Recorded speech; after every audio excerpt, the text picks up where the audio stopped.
Of the EFCC, staff and members of the EFCC, and the press. You're all welcome to the EFCC. Of the EFCC, Mr. Ola Olukolede.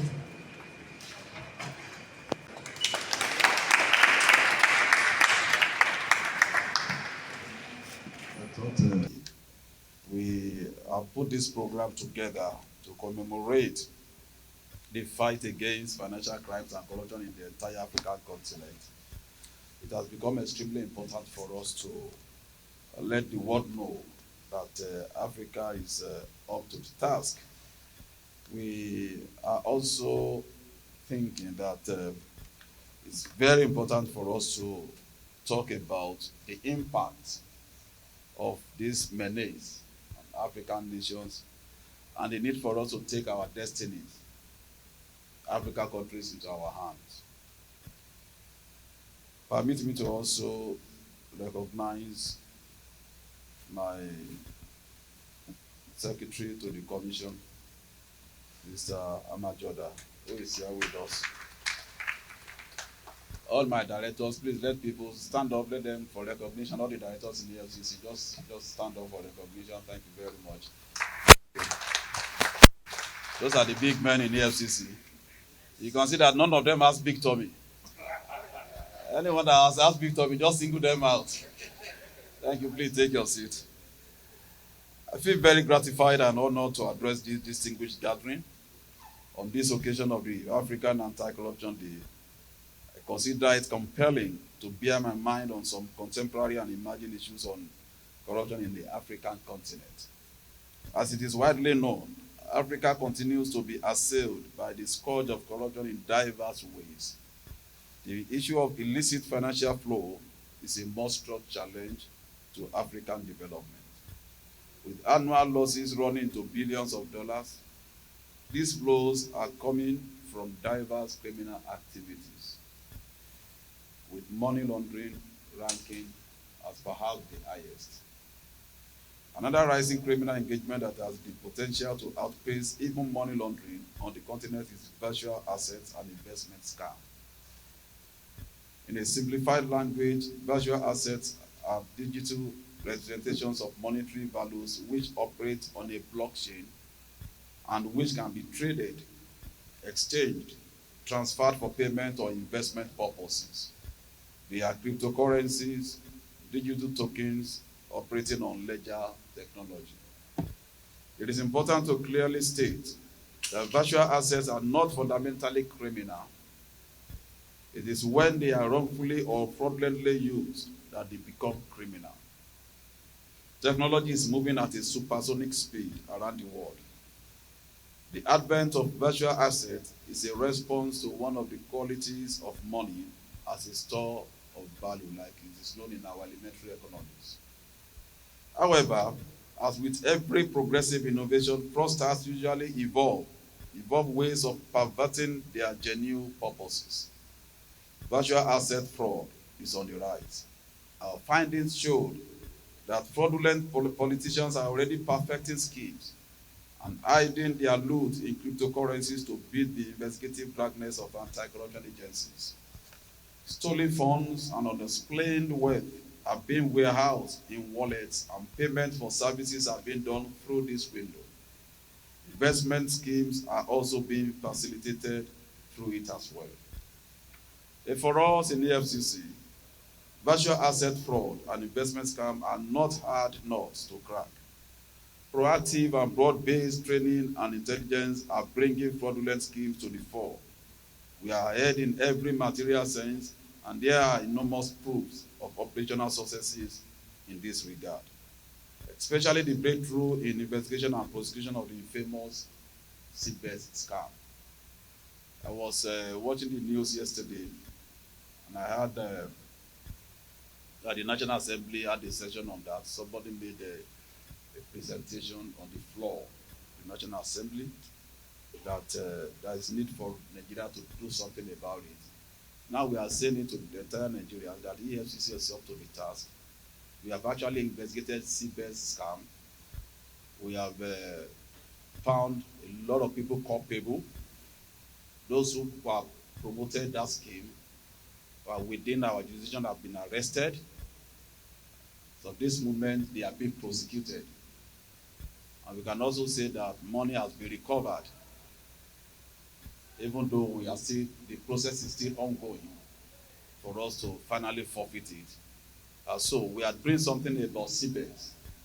Nigeria is up to the task, and we ensure that nobody comes to the system to scam the people and gets away with it. Investment fraud, like virtual asset fraud, is spreading like wildfire across Africa. Fraudsters are exploiting vulnerabilities of desperate investors to defraud them through various dishonest schemes. Every exploitation of investors in any guise is considered fraudulent. Ponzi schemes rank as one of the most pervasive of such acts. Understanding virtual assets and investment fraud is incomplete without serious attention to the role of the investing public in disrupting the opportunistic schemes used by fraudsters to defraud Nigerians. We are all aware of the hues and cries of many investors in CBN that lost their funds to the shenanigans of the operators. This unfortunate situation is preventable. The lesson derivable from the CBN situation is very clear. The investing public do inadvertently aid fraudulent practices through lack of due diligence of these schemes advertised to them. Another lesson is that investors hardly send suspicious transaction reports to the necessary enforcement and regulatory agencies until they are defrauded. I said it in one of the fora I attended, that when the going was with the CBN scheme, people were collecting 100% interest in 1 week, in 1 month. Nobody talked, nobody reported to EFCC. It was only when the bubble busted that we wanted the EFCC to spread its magic wand and recover the money for them. So we must also be circumspect. We must be careful. For every opportunity you have to invest, you must do your own due diligence. It is your duty. It is your responsibility. EFCC will not do that for you. The best we can do is, if we have investigated a case and we have found some people culpable and the matter is being investigated and perhaps we have secured conviction, we can do our policy review and advise the people about the scheme. But when the scheme has not been perpetrated, yes, we have preventive mandate. But sometimes some of these things go unnoticed until people fall victim. So our advice is also to Nigerians to be careful. Like it's popularly or commonly said, shine your eyes when you are going to any kind of investment. Now, the investing public do inadvertently aid fraudulent practices through lack of due diligence. Another lesson is that investors hardly send suspicious transactions to the law enforcement agencies. We must understand that no investment scam can succeed without the negligence of investors. The EFCC is always at work to engage every stakeholder in its preventive and investigative activities. Virtual asset and investment fraud, like other fraudulent activities, are preventable. The escape route is adequate knowledge and understanding the issues involved. Today's interactive forum promises to offer every participant an opportunity to rub minds together. I urge us to be very frank, factual, objective in dissecting all the issues involved in investment and associated matters.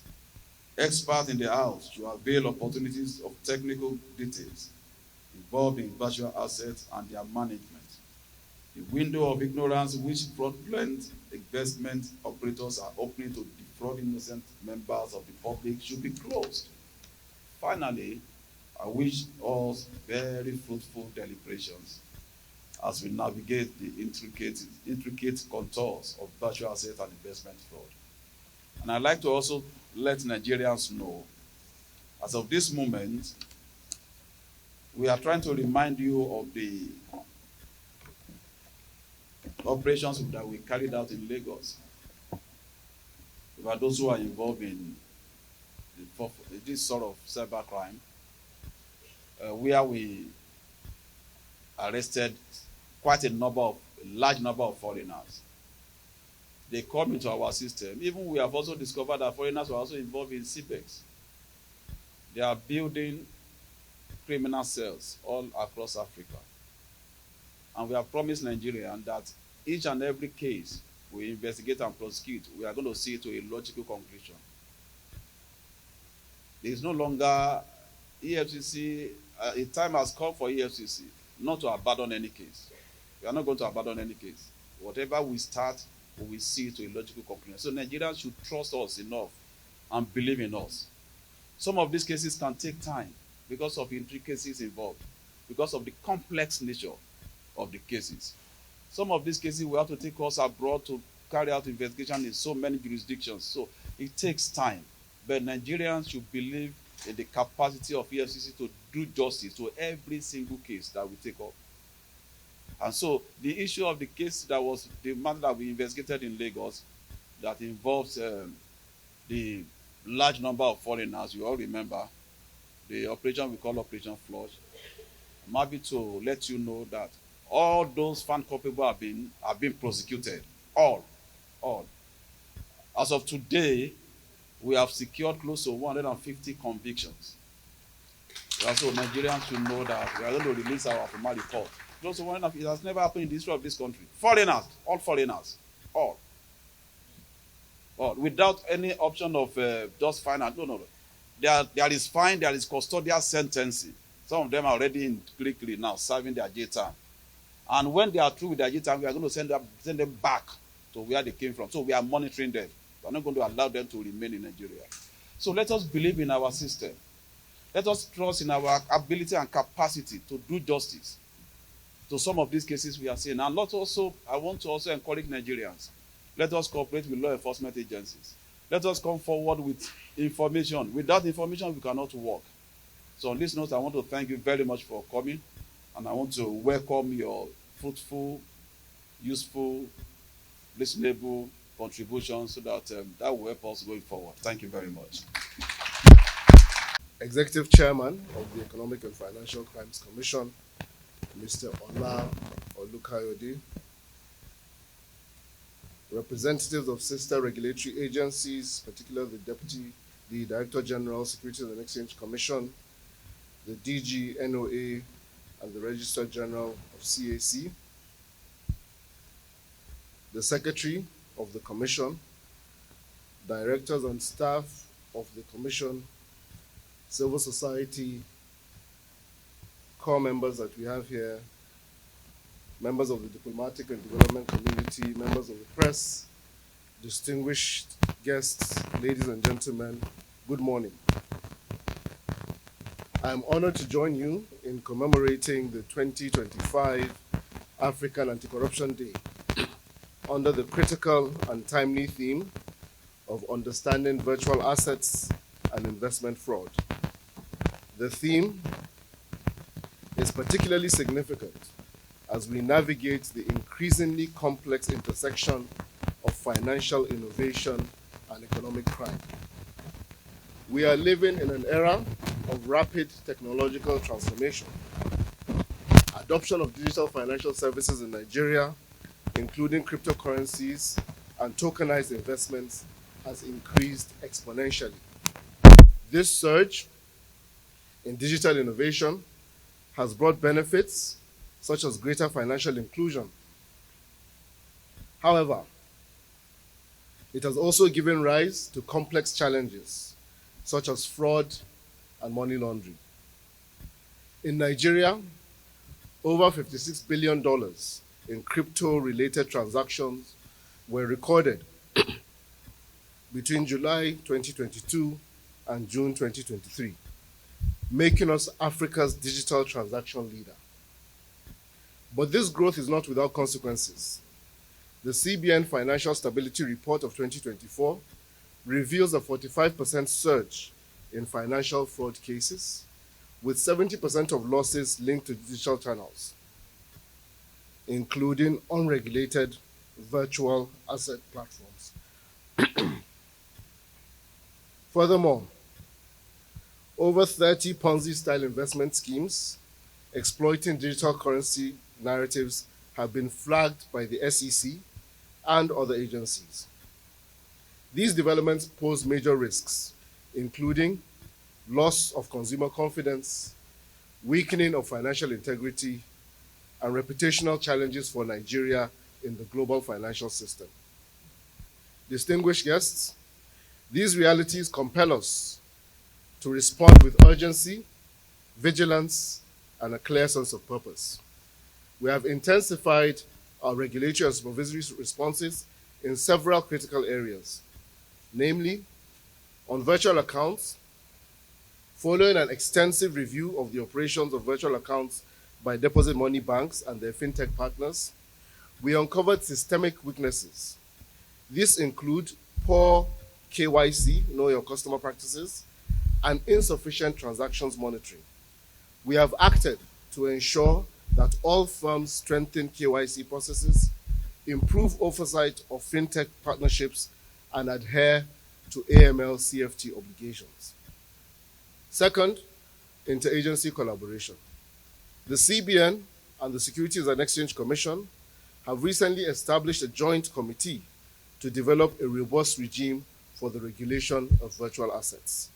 The National Financial Intelligence Unit, NFIU, and EFCC are also joining this committee, and we look forward to working much stronger on this. Monitoring. The CBN is collaborating with SEC, NFIU, and EFCC to explore monitoring solutions to track market developments relating to virtual assets. This will provide intelligence on the ecosystem that will inform regulation and law enforcement activity. Through the Financial Services Regulation Coordinating Committee, we are working with other agencies to close regulatory gaps, harmonize policy approaches, and improve enforcement capacity. FSRCC also discusses topics relating to investment fraud regularly. On the National Virtual Asset Wallet, the CBN is in discussions with EFCC to establish a national wallet to warehouse seized virtual assets. Public awareness and financial literacy. We are scaling up citizen engagement and education campaigns, especially among youth, to help them make informed investment decisions and recognize fraudulent schemes. Technology-driven financial crimes is borderless, it's faceless, and it's fast-moving. Combating it, therefore, requires strong institutions and coordinated action. Today's lecture, therefore, is not just informative, it is strategic. It reinforces our collective responsibility to ensure that innovation does not outpace regulation, and that trust remains the foundation of our financial system. Let me close by commending the EFCC for its leadership, Mr. Chairman, and for convening this high-level engagement. At the Central Bank of Nigeria, we remain committed to fostering a secure, inclusive, and innovation-friendly financial ecosystem. We stand ready to collaborate with the EFCC and all sister agencies on this important matter. Together, we can protect our people, preserve financial stability, and promote responsible virtual asset use. I wish you fruitful deliberations and a successful commemoration. Thank you very much. Thank you. It's very important to me because virtual assets is basically something that I live with and I work with. And I live with it and I work with it because both academically and, of course, by virtue of my work, it is something that is, very, very, very close to my heart. It's close to my heart, and so what have we done? Because virtual asset is something that is new and it's a little bit fluxing. We are unable to properly determine exactly what it is and where the regulation is situated. And so the ISA number 2, 2025 was signed by Mr. President on the 25th day of March 2025. That document, it's a significant milestone. Significant milestone not only for digital assets, but also for this country, because right among Committee of Nations, Nigeria stands out to clearly define what happens or how virtual assets are regulated. And that is included in the ISA 2025. So for us as a nation, we have brought ourselves up out there to show the world that we are serious in our business. But beyond all of that is the activities of the EFCC in pursuing the criminals, in pursuing those that have decided to make our country ungovernable. Whether you call it criminality, or sovereign interference or intrusion, the EFCC had gone all out there to deal with the challenge. But one thing that is important, which we all must understand, everyone that is investing or involved in those fraudulent activities are not investors. They are victims. So we must differentiate that. And I picked the point that was made by the chairman regarding, when the people were enjoying the large seas of this criminal event or criminal activity. Nobody spoke to us. Nobody spoke to government. Neither are these people responsible enough to pay their tax from all of this proceeds. Nobody bothered about it. But when they lose the money, they look for all of us. They look for EFCC, they look for SEC, they look for CBN, they look for CAC under various platforms. But nobody has asked them, were you a responsible person or a citizen when you were enjoying the bounties of the criminality? You didn't. So you expect that Nigerians or the government will now expend its resources to come and fight for you that has taken a wrong decision without actually going out to find out exactly what you should do. I felt it was important to put this background because the knowledge is important, that we understand that we can only give what we have. We cannot give what we do not have. But however, this is very important because it's speaking to corruption, African Union Corruption Day celebration.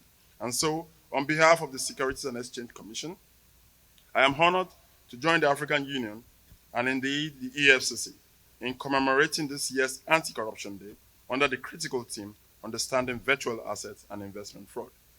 Corruption remains a significant impediment to Africa's economic growth, social development, and investor confidence.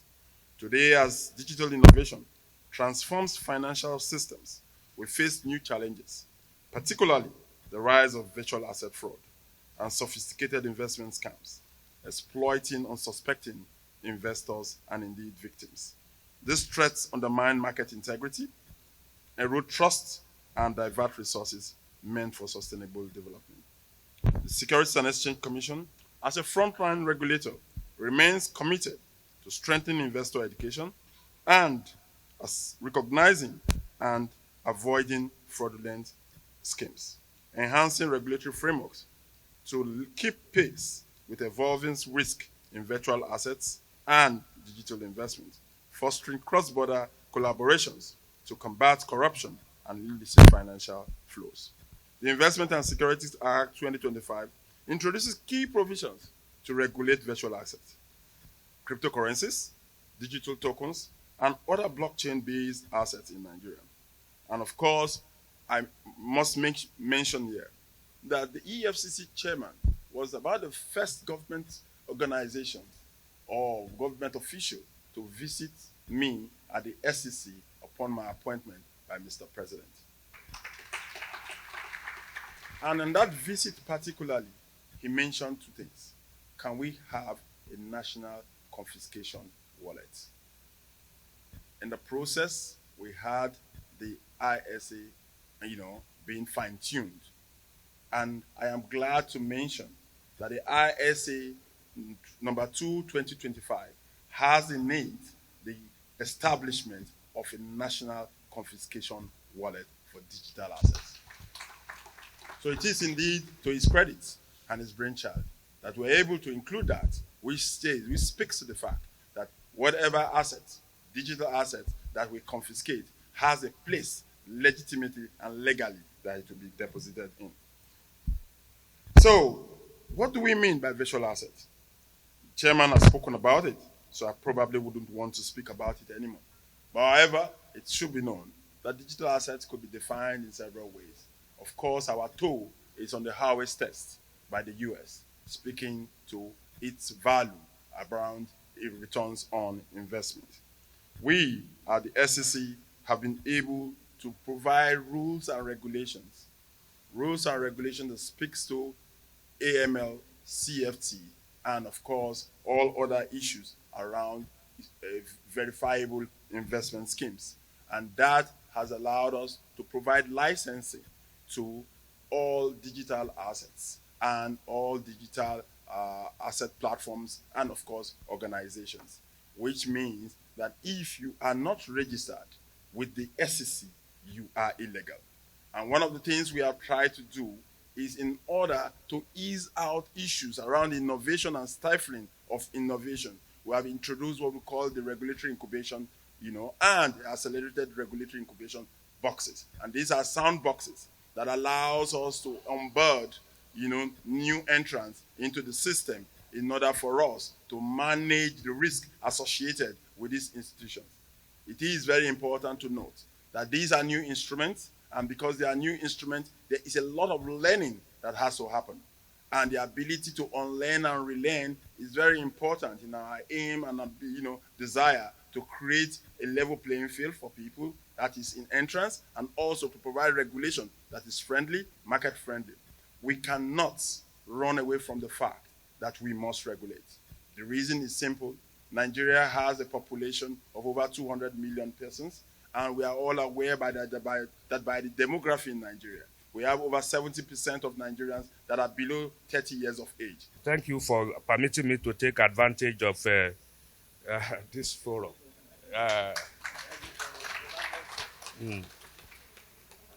The chairman of the EFCC, my dear brother, the man I call silent achiever. If the country gets to know half of what EFCC has been doing in the last 2 years, I'm sure the massive distrust that we have between the people of this country and government will reduce by more than half. But it is also our responsibility in NOA to ensure that Nigerians get to know all of this, and we will not relent in our effort. The DG of SEC, it's my pleasure meeting you. The Registrar General of CAC, my dear brother, Deputy Governor, CBN, Secretary to the Commission, the rep of the Women Council, and all the people here, you are welcome. It is a great honor to be here today as we stand with the Economic and Financial Crimes Commission in observing the 2025 African Anti-Corruption Day.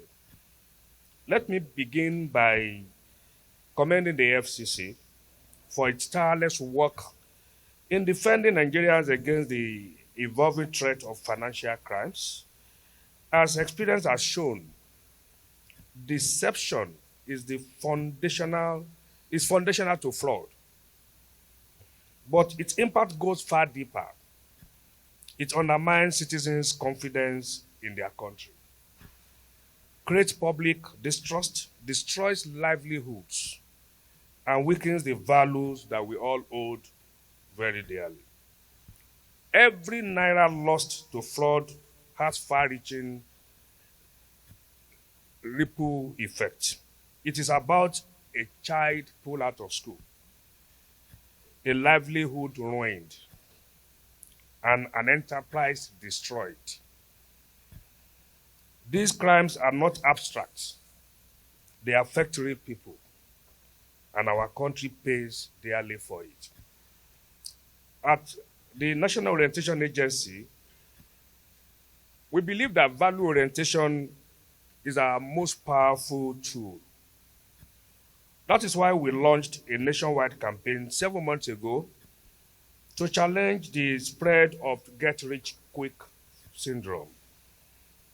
This effort is helping more Nigerians, especially young people, to understand that lasting success comes from honesty, effort, and time. It takes time. We are also embracing technology to support public vigilance. One of our newest tools is what we call the Clean AI Voice and Chat Assistant. Clean, yes, sounds as what we all know, the word to clean something. But the spelling is actually CLHEEAN. It's an acronym for crimes, lawlessness, issues of health, the first letter E, education, the second letter E, environment, A, abuse, and N, nationalism. So CLEAN is the name of the personnel that we just launched. It's an AI tool. On all our phones, we can speak to CLEAN anytime. Ask questions about virtually anything you want to know about the Nigerian government, about what all of the agencies represented here, about what they are doing. You can get information on your phone by speaking to CLEAN, and it will have conversation with you. You can also get it in text by typing your question the same way you use the AI tools. And that belongs to this country. And we believe that information is very important for people to be able to stay away from things that can ruin their livelihood. In the next 2 weeks, we will launch that CLEAN mobile app. It will also come as an app that people can download, and through that do a lot of things. This simple, and it also addresses the issue of misinformation and fake news. Because when you know right on your phone, you can verify immediately whatever news you have seen. It also goes a long way to reduce the spread and the impact of fake news. This simple but effective platform allows citizens to see something and say something. If someone receives a suspicious message or is targeted by a scam, they can report it instantly using the app. The app also has facility for you to take videos, take pictures, or send text, and real time we will get it, and we'll get it across to the relevant agency so that they can take immediate action. This report will go directly to the relevant agencies, making it easier to take action quickly. In a month's time, NOA will also launch a call center that will operate 24/7, where citizens can reach us on any intelligence they have, and then we'll get it across to the relevant agency to be able to take prompt action. The feedback and intelligence gathering tools are in fulfillment of one of the core mandates of NOA, to generate feedback from Nigerians to government as policy input. One sure way to create trust in governance is inclusion. These tools empower everyday Nigerians to play an active role in protecting their communities. As part of our growing collaboration with the EFCC, we will be proposing the rollout of digital awareness campaigns in a targeted selection of states. These states will be strategically chosen based on vulnerability to investment fraud, youth population density, and digital risk exposure. Alongside this, we aim to pilot youth-focused initiatives that promote ethical entrepreneurship, financial responsibility, and informed decision-making among young Nigerians, most at risk of being misled by online scams and get-rich-quick schemes. But this effort cannot be left to government alone. I call on our law enforcement agencies to continue investing in the tools and training needed to stay ahead of cyber criminals. I encourage civil society groups to expand their outreach and community education. I urge private sector partners to support public campaigns and trusted platforms. And I appeal to every citizen, if you ever promised returns that sounds too good to be true, please stay out of it. Don't fall for easy promises. Nigeria is not alone in this struggle, but we must be bold in our response. Our strength lies in our ability to educate, to collaborate, and to stay ahead of those who seek to take advantage of others. As we reflect on the significance of this day, let us remind ourselves of a simple truth. When the roots are deep, there is no reason to fear the wind. Let us build strong roots of values, knowledge, and collective responsibility, so we can stand firm together.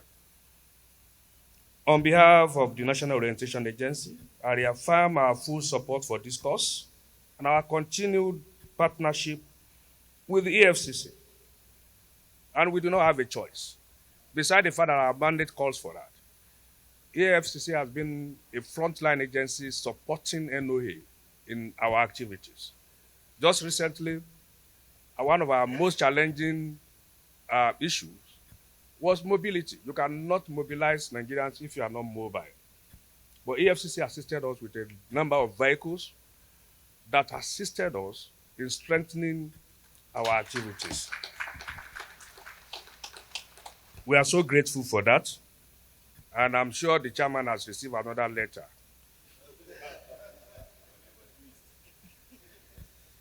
He's never tired of assisting. So, other institutions are also called upon. The problem of this country is sometimes not just resources. It's about synergy. No agency can go it alone. There must be collaboration. And together, we can protect our future and preserve our nation's integrity when we work together. Let's say this. Some of the experiences that we see are so scary. And I can't imagine 10 years down the line with the rate at which technology is being developed and the capabilities our youth, our children are getting with these tools. Just last week, boys of 10, 12, 13 years of age, about 20 of them were arrested right here at the barracks in Abuja here. There's a golf course there. And then when you're playing golf, you see a boy selling banana, they have POS and things like that. And then you give your card. Then before you finish the round of golf, you begin to receive alerts. Your card is still with you. Just about 20 of them, just last week. 12, 13, 10-year-old. How they do it, I don't know. They get your details right there, I don't know. Before the end of, and then they begin to track them. About 20 have been arrested. We are talking of boys of 10, 11, 12, 13 years of age. So you can imagine how this may have permeated across the country. So we have a job to do. And I believe, as I said, together we can do a lot. I thank you all for listening. It is my honor and privilege to deliver this goodwill message on behalf of the Corporate Affairs Commission at this important event organized by the Economic and Financial Crime Commission to commemorate the 2025 African Anti-Corruption Day.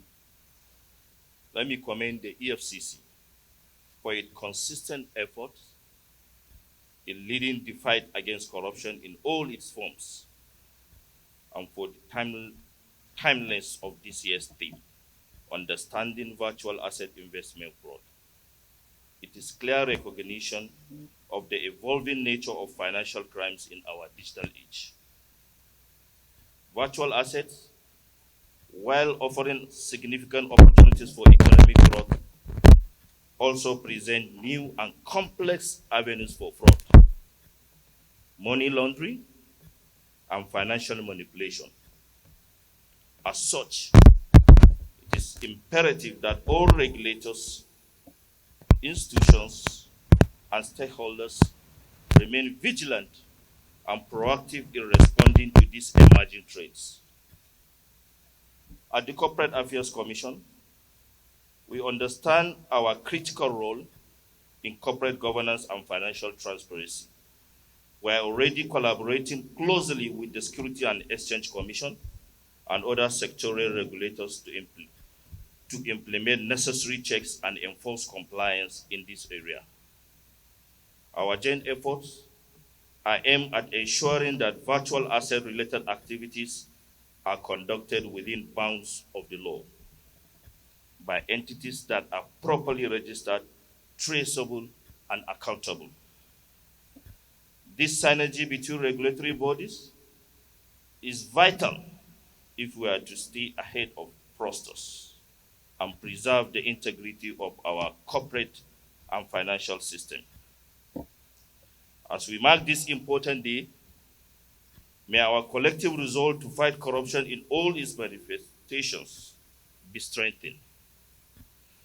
And may we continue to work together to build a safer and more transparent Nigeria. Thank you very much. The National Council of Women Societies, NCWS Nigeria, is very grateful to be here this blessed morning. Thank you for this very great opportunity, sir. I am Princess Edna Didi Azura, the National President, National Council of Women Societies, NCWS Nigeria.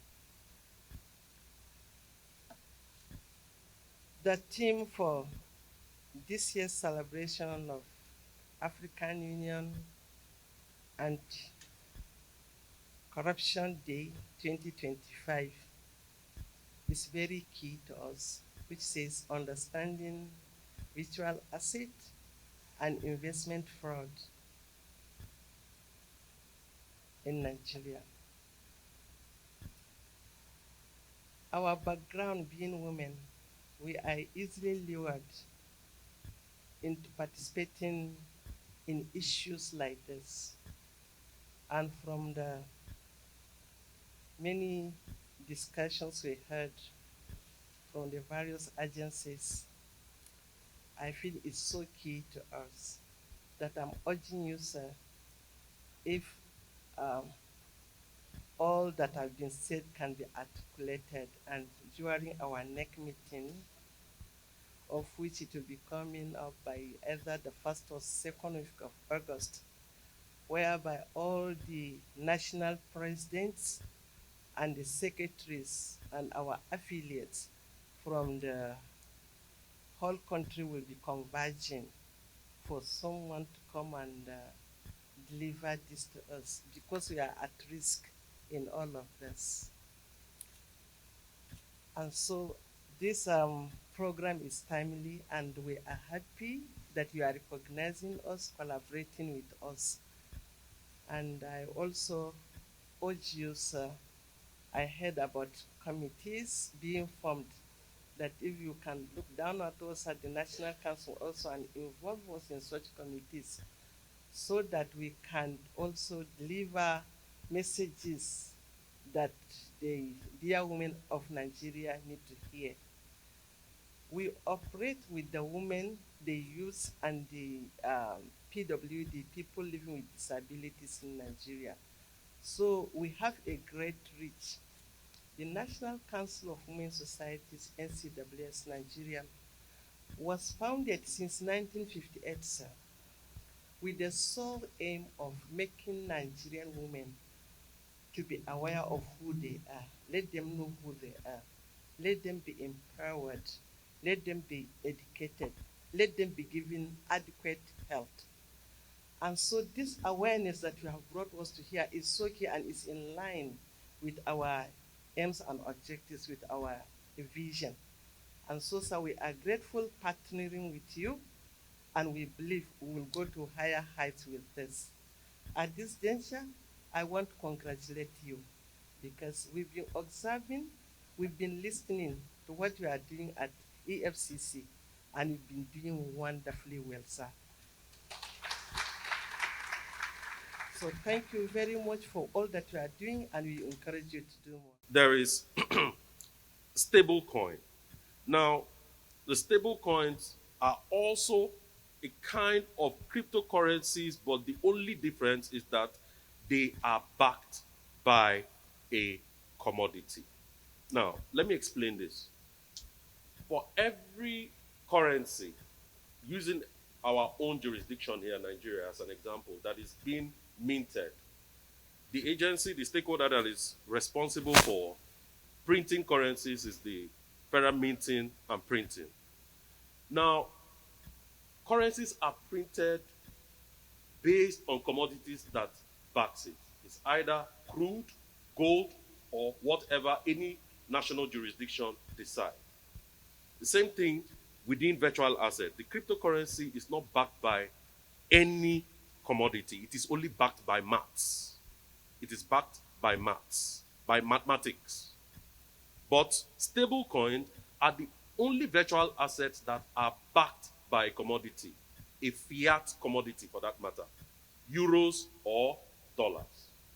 So the value remains in tandem with the value of the commodity that is backing it. And that is why by the time you look at the adoption, going by the chain analysis report for 2023 and 2024, you find that Nigeria alone has had more than $60 billion adoption of virtual asset transactions.